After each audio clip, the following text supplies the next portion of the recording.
Bonjour à tous. Cette vidéo fait suite à la précédente, donc où j'avais présenté j'avais fait une mise en situation du PID que nous allons étudier, une régulation proportionnelle intégrale dérivée sur un niveau d'eau.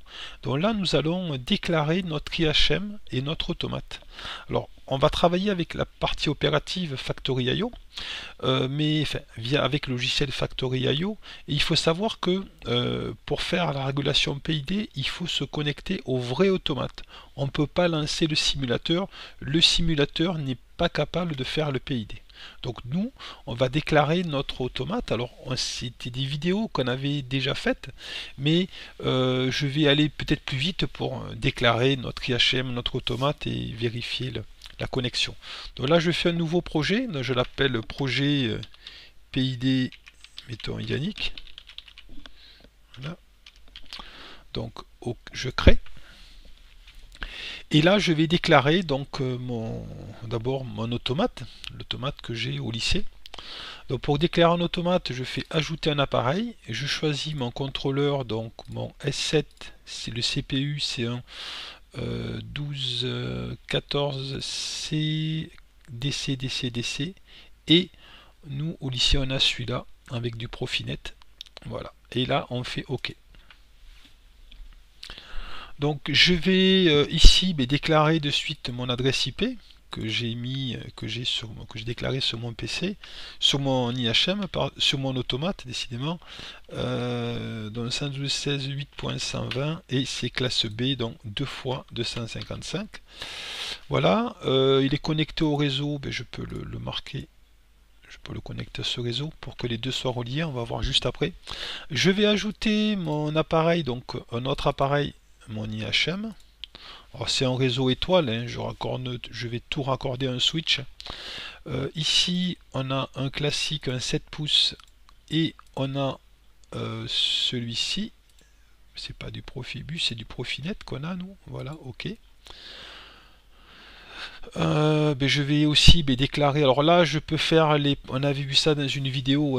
Si vous regardez le tuto TIA Portal, moi je vais pas faire les vues. Je fais simplement terminer. J'aurai qu'une page en fait. Ça va être une page très très simple qu'on va faire. Alors avant de déclarer la page, enfin de faire les vues, on verra beaucoup plus tard. Je vais déclarer mon adresse IP. Donc ici c'est mon adresse IP de mon IHM. C'est 172.16.8.127. Voilà, et là 2 fois 255, classe B comme l'autre, et ici je le mets le même réseau. Normalement on voit là-haut, voilà, les deux sont reliés. C'est bon, enfin, sur le même réseau en tout cas. On va tester, donc je me mets sur PLC, je vais faire liaison en ligne et on va voir. Bon là bien sûr, hein, je répète, j'ai ma box qui est reliée au switch, et de ce switch j'ai relié à l'IHM, et de ce même switch j'ai relié à l'automate. C'est le réseau étoile. Donc là je suis mon interface et mon port gigabit de mon PC. Donc c'est bon, l'interface elle est là, pn/ie. On y va. On lance la recherche, on va voir s'il trouve mon automate.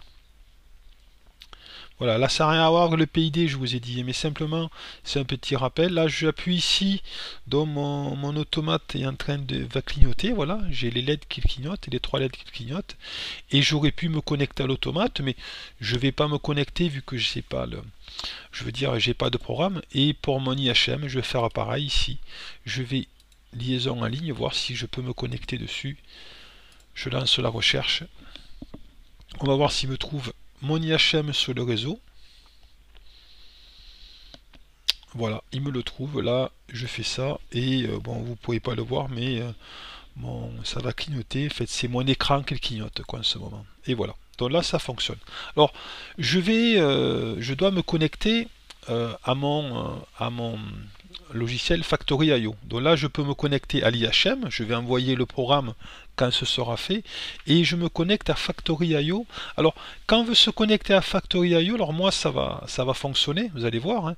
Donc, du coup, je vais me connecter. Je vais envoyer. Je voulais pas le faire, mais je vais le faire. Je me connecte, je vais faire une liaison en ligne, voilà. Je vais lancer la recherche, donc je vais me connecter en fait, pour vous faire voir. Une fois me connecté sur l'automate, et après l'automate va se connecter à Factory.io. On va voir, pour moi ça va fonctionner, mais vous risquez d'avoir des problèmes. Je vais vous expliquer. Donc ici, je choisis le pilote S7 1200 1500, donc il faut avoir la licence Ultimate si vous voulez vous connecter. Donc là je me connecte. Donc je me connecte à l'automate. Alors moi ça marche très bien. Par contre, il se peut que vous ayez un problème. Alors l'erreur, je m'en souviens plus. Alors je crois, j'avais noté, c'est il me met une erreur comme DRS7 erreur slash, enfin, dièse 509. En fait, ce qu'il faut faire, c'est que par défaut, TIA Portal ne veut pas communiquer avec quelque chose à l'extérieur. Là, je veux dire Factory.io. Donc comment il faut faire? Alors tout ça, je l'ai trouvé sur des aides sur Factory.io. Il faut aller dans ici, alors que je me remémore, c'est propriétés. Donc non, ici, on clique sous l'API, on va sur propriétés. Ici, si vous avez l'erreur, hein. Ensuite, onglet général, et après c'est la protection. Alors onglet général, et après ici il y avait c'était protection et sécurité, le voilà. Et ici il faut mettre dans alors c'était quoi, c'était ici que je retrouve, je m'en souviens plus. Fallait que je retrouve mes notes. Donc c'était dans je m'en souviens plus. C'était un peu plus en bas.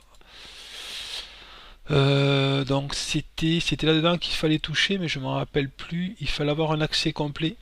C'est ici, voilà, tout simplement. Voilà, c'est un accès complet, c'est marqué ici. Il faut qu'il y ait un accès complet ici, quoi. Si vous n'avez pas ça, ça ne voudra pas communiquer, quoi. Voilà. Donc une fois que vous avez l'accès complet, vous faites OK. Et voilà. Donc en fait, il faut par défaut. Après, il faut cocher ça, quoi. Voilà. Accès complet et cocher ça, quoi. Voilà. C'était comme ça. Mais là-haut, au final, vous devez avoir ça si vous avez le problème. Donc moi j'ai configuré mon automate, mon IHM, je peux communiquer avec Factory.io, voilà, c'est le cas, là je suis vert. Après là pour le moment il n'y a rien forcément, et l'étape suivante, on va commencer à programmer notre IHM. Et enfin, d'abord l'automate, puis on verra sur la fin on programmera l'IHM. Voilà pour ce tutoriel.